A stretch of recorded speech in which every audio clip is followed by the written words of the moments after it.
오늘의 사연 지금 바로 시작해 볼게요. 안녕하세요. 아내와는 사별했는데 이런 저도 돌싱남에 해당하는지 궁금하네요. 35 나이에 아내가 먼저 세상을 떠나고 방황을 많이 했습니다만, 이젠 처제가 아내 역할을 대신 해주고 있어서 신혼 때처럼 살고 있네요. 저는 현재 경기도 북부권에 거주 중입니다. 원래는 서울에서 쭉 살아왔는데 여태껏 모은 돈에 대출까지 끌어다가 카페를 하나 차려냈죠.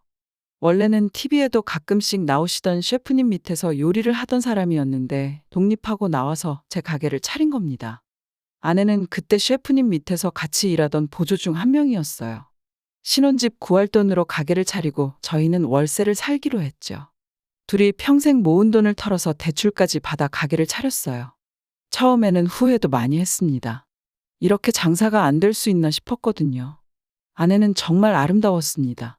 하얀색 주방 유니폼이 그렇게 잘 어울리는 사람은 세상 어디에도 또 없을 것 같네요. 아내를 처음 만났을 때 저는 주방에서 짬이 좀 되는 고참 직원이었고, 아내는 열정만으로 요리를 시작한 겁없는 신입이었습니다.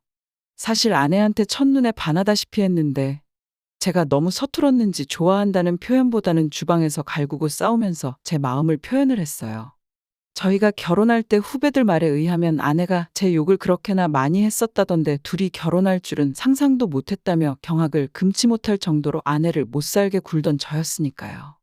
아무튼 가게 오픈 준비할 때부터 정말 많이 힘들었습니다. 자리 찾는 것부터가 어려운 일이었어요. 서울에서는 도무지 가게를 열지 못할 것 같아서 저희는 서울이 아닌 다른 곳에 가게를 차리게 되었습니다. 거기서도 한참 자리를 알아보다가 산기슭에 있는 자리를 계약하게 되었습니다. 다른 것보다 통유리창 너머로 보이는 자연경관이 너무 아름다웠거든요. 주차장에 길고양이들도 오며 가며 다니고 가끔은 다람쥐도 왔다 가고 정말 좋았어요. 안 좋았던 건 그렇게 고양이나 다람쥐가 가게 근처에 나타날 만큼 장사가 엄청 안 되었기 때문입니다. 기본적으로는 레스토랑보다는 커피숍과 베이커리를 겸한 카페에 가까웠어요. 아무래도 위치적인 여건이 안 좋다 보니 금방 상하는 식재료들을 오래 보관하는 것보다 차라리 커피와 빵을 파는 게 경제적으로 더 손실이 적을 거라 판단했기 때문입니다. 다행히 제가 제빵 자격증도 있고 취미로 바리스타 자격증도 취득해둔 게 있어서 메뉴를 바꾸는데 어려움은 없었습니다. 커피도 직접 콩을 볶는 게 아니라 그냥 아름아름 아는 사람 통해서 콩을 사다 썼기 때문에 어려울 건 없었어요. 그래도 손님이 없는 건 여전했고요. 오픈하고 초반에는 그냥 매일매일이 적자였어요. 손님 그림자도 구경 못하는 날이 대다수였거든요. 그런데 제가 일하던 레스토랑의 그 유명 셰프님께서 제가 가게를 차렸다는 소식을 듣고 가게에 격려차 방문을 해주셨습니다. 아직도 개인적으로 너무 감사함을 느낄 정도로 신세를 졌다고 생각합니다.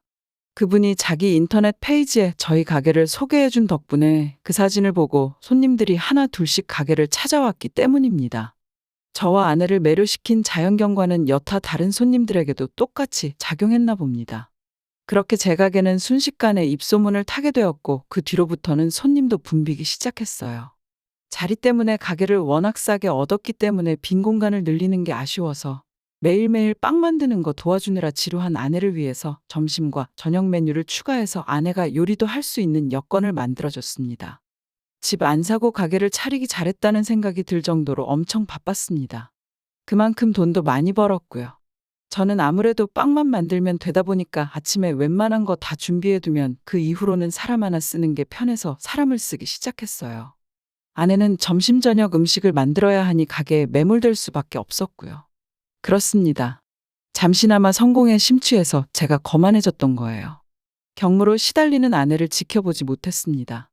그저 예전보다 돈을 훨씬 더 잘 벌게 된 제 자신에 심취해서 그 이후로는 제가 무슨 성공한 사업가라도 된 것처럼 인맥 관리한다고 밖으로 쏘다니는 게 일이었어요.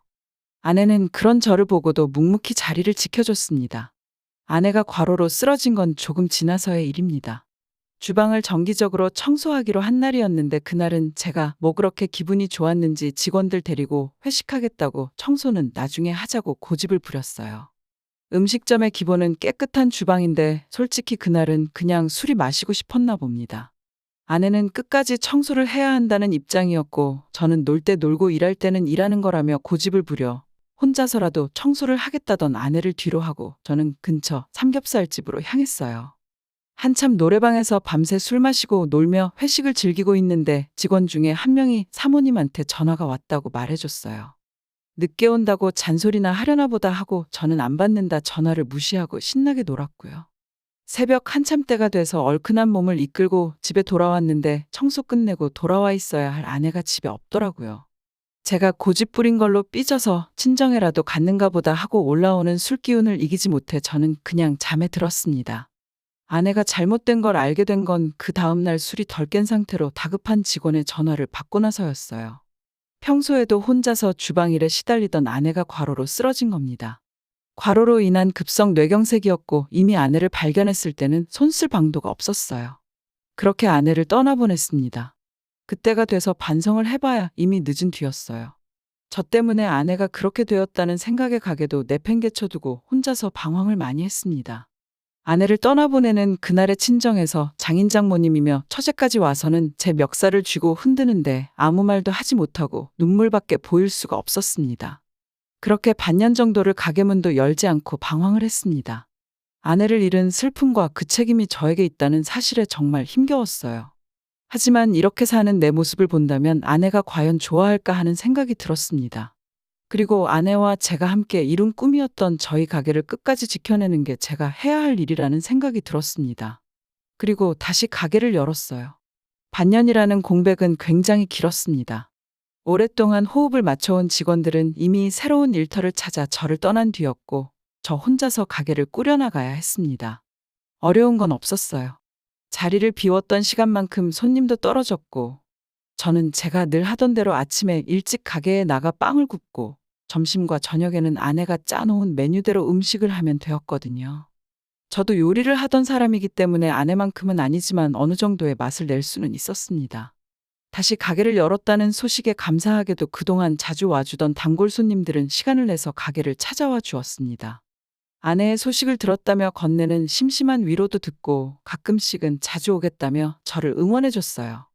그렇게 소소하게 장사를 하며 가게를 이어나가고 있던 어느 날, 아내가 있을 때는 가게의 시그니처 메뉴라고 해도 무방한 봉골레 파스타가 제가 음식을 하기 시작한 이후로는 판매량이 급감했다는 걸 깨닫게 되었어요.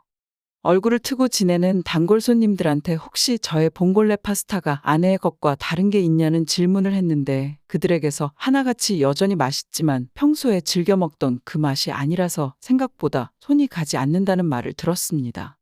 아내와 메뉴를 만들며 레시피를 같이 짰는데 뭐가 그렇게 다른가 하는 생각이 들어서 그 자리에서 제가 시식을 해봤습니다.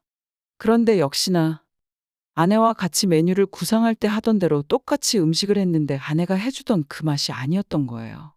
아내와 같이 구상한 메뉴이기도 하고 그동안 가게에서도 잘 팔리던 메뉴였기 때문에 맛이 달라졌다고 한들 메뉴에서 빼고 싶지는 않았습니다. 여전히 단골이주의 장사를 하게 되었지만 그 맛을 내지 못하는 상황의 주문은 거의 없는 거나 마찬가지였어요. 어느 날 평소와 같이 새벽 일찍 출근해 혼자 분주하게 주방을 오가며 빵을 만들고 있던 어느 날이었습니다. 오픈 시간이 아직도 한참 남았는데도 불구하고 밖에서 누군가 문을 두드리는 소리가 나서 나가봤어요. 깜짝 놀랐습니다. 아내가 살아 돌아온 줄 알았어요. 문 앞에 서 있던 건 아내가 아니라 아내의 여동생, 처제였습니다. 아내가 그렇게 된 것에 대해서 저희 책임이 분명했기 때문에 아내가 떠난 뒤로는 처가와는 연락을 끊고 지내고 있었습니다. 아내와 닮은 처제의 모습을 보고 놀라기도 했지만 아닌 꼭두새벽에 처제가 가게까지 찾아왔으니 저는 정말 놀라고 말았죠. 처제는 카운터 쪽 바에 걸터앉아 빵을 오븐에 집어넣고 있는 저를 빤히 쳐다보고만 있었습니다. 별다른 말은 하지 않고 아내가 있었다면 이리저리 분주하게 돌고 있었을 동선을 아쉬운 듯이 계속 바라보고 있었습니다. 빵의 준비가 다 끝나고 저는 처제에게 다시는 못 볼 줄 알았는데 여기까지 어쩐 일이냐고 물어봤어요. 처제는 시큰둥하게 가게를 다시 열었다는 소식을 듣고 찾아와 봤다고 하더라고요. 제가 어떻게 지내는지 확인도 할 겸사겸사요. 연락은 하지 않았지만 장인장모님도 걱정을 많이 했는데 이제 이겨내고 잘 지내는 것 같아서 보기 좋다는 말을 해주더라고요. 혼자서 계속 가게를 기웃거리던 처제에게 새벽부터 와서 빈속일 텐데 먹고 싶은 거 있으면 말하라고 했어요. 처제는 저에게 봉골레 파스타를 해달라고 하더라고요. 아내가 제일 자신 있어 하는 메뉴란 걸 알았는지 의외의 부탁에 적잖이 당황했습니다. 이윽고 저는 요리를 끝내 처제의 앞에 접시를 올려주었습니다. 처제는 한술 아내의 요리를 따라한 저희 음식을 맛보고는 이게 아니라는 말을 하더라고요. 그러더니 아내가 입던 앞치마를 메고 주방으로 들어갔습니다. 그리고는 제 앞에 봉골레 파스타를 한 접시 내왔어요. 아내가 담은 것과 비교하면 엄청 서툰 플레이팅이었지만 그 맛은 아내가 만들어주던 그 맛 그대로였습니다. 저는 깜짝 놀랐어요. 처제한테 이건 아내의 맛이라고, 어떻게 재현해낸 건지 알고 싶다고 솔직하게 말을 걸었습니다. 처제는 조용히 저를 주방으로 부르더니 처음부터 끝까지 모든 걸 보여줬습니다. 화이트 와인을 넣고 바지락이 입을 벌리게 하기 전에 타이밍이 가장 중요한 단계라고 설명해 주더군요. 뚜껑을 열었을 때 입을 열지 않은 바지락은 직접 벌려서 꺼내주는 한이 있어도 시간만큼은 정확하게 맞추는 게 관건이라고 했어요. 그리고 파스타를 볶다가 올리브 오일을 얼마나 넣어야 하는지 세세한 부분을 전부 다 알려줬습니다. 간단한 순서 몇 가지만 바꿨을 뿐인데 저도 아내가 만들던 그 맛을 금세 재현해내고 말았습니다. 처제는 아내가 자기가 해준 봉골레 파스타를 먹고부터 요리 인생이 시작되었다고 봐도 무방하다며 자랑처럼 이야기했습니다. 그리고 이 봉골레 파스타는 오래전부터 두 사람이 만들어낸 비법의 결정체라고 봐도 무방한 거였지요. 그리고 처제는 제 가게를 찾아온 이유에 대해서도 말해줬습니다. 인터넷에서 가게가 다시 오픈했다는 소식을 받고, 그리고 봉골레 파스타가 늘 먹던 맛이 나질 않는다는 어떤 사람이 올린 게시물도 봤다고 합니다. 형부 때문에 언니를 잃게 된 걸 생각하면 용서할 수 없지만 언니의 인생이라고 봐도 무방할 이 가게에서 언니가 만들던 음식이 이젠 더 맛이 없다는 말을 보는 게 더 참을 수 없는 일이었다고 하네요. 그래서 사실 다른 건 몰라도 레시피만큼은 알려줘야겠다는 생각에 찾아왔다는 겁니다. 하지만 처제도 마음이 많이 약해졌나 봐요. 아내의 맛을 찾았다고 기뻐하며 울고 있는 저를 보니 마음이 많이 안타까웠나 봅니다. 제가 아내를 털어내고 이겨낸 것처럼 자신은 물론 장인 장모님도 이제 더 이상 저에게 악감정이 없으니 언제라도 한번 처가에 찾아오라는 말을 했어요. 그날로 바로 처가에 찾아가 눈물 콧물 쏟으며 장인 장모님께도 용서를 받았습니다. 다시 찾아오는 단골 손님들에게는 다시 봉골레 파스타를 자신있게 권해줬고, 아내가 남겨놓은 메뉴와 함께 가게는 점차 손님 수가 늘어나기 시작하더니 그때만큼은 아니지만 요즘은 정신없이 바쁜 생활을 하고 있어요. 봉골레 파스타 주문이 들어오면 저는 주방으로 달려가 그녀에게 주문이 들어온 소식을 알립니다. 아내가 만들던 것과 똑같은 파스타를 만들어주는 그녀는 다른 사람이 아니고 바로 아내의 동생, 처제입니다. 처가에서 극적인 화해를 한 이후 장사가 바빠지면서 처제에게 주방 일을 도와줄 수 있냐 부탁을 했고, 지금은 아내의 빈자리에 아내 대신 처제가 들어와서 저를 도와주고 있습니다. 다시 찾은 아내의 맛과 다시 채운 아내의 빈자리를 이제 두 번 다시 놓치지 않을 겁니다. 아내가 사랑했던 이 레스토랑과 저와 아내의 가족들 모두가 앞으로 영원히 행복했으면 좋겠네요. 제 사연을 들어주셔서 감사합니다. 오늘의 사연은 여기까지네요. 긴 사연 끝까지 들어주셔서 감사합니다. 구독과 좋아요 잊지 말아주세요.